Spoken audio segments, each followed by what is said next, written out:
আসসালামু আলাইকুম বন্ধুরা, কেমন আছেন সবাই? আশা করি অনেক ভালো। অনেকের দেখবেন দাঁতের মাড়িতে সমস্যা হয়, মাড়ির ইনফেকশন হয়, তারপরে মাড়ি ফুলে যায়, মাড়ি থেকে পুঁজ পড়ে। আমি প্রাথমিক একটা টিপস দিচ্ছি আপনাদের। আপনি তো ডাক্তার দেখাবেনই, ডাক্তার দেখানোর আগ পর্যন্ত, ডাক্তারের কাছে যাওয়ার আগ পর্যন্ত টিপস ফলো করতে পারেন। হ্যাঁ, ডাক্তার দেখাবেন। আপনি পেয়ারা গাছের কচি পাতা নেবেন 25 গ্রাম, বড়ই গাছের কচি পাতা নেবেন 25 গ্রাম, লবণ নেবেন 10 গ্রাম, সবগুলো 1 লিটার পানিতে দিয়ে সিদ্ধ করবেন।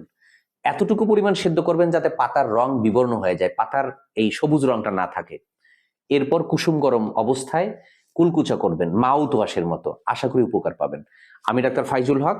আমার ছবি ভিডিও দিয়ে প্রচুর পরিমাণে ফেক পেজ আছে, সাবধান থাকবেন। আমার মাত্র 2টা মোবাইল নাম্বার, 01712859950, 01972859950। এই 2টা নাম্বার ছাড়া আমার কোনো নাম্বার নাই। সতর্ক থাকবেন। আল্লাহ হাফেজ।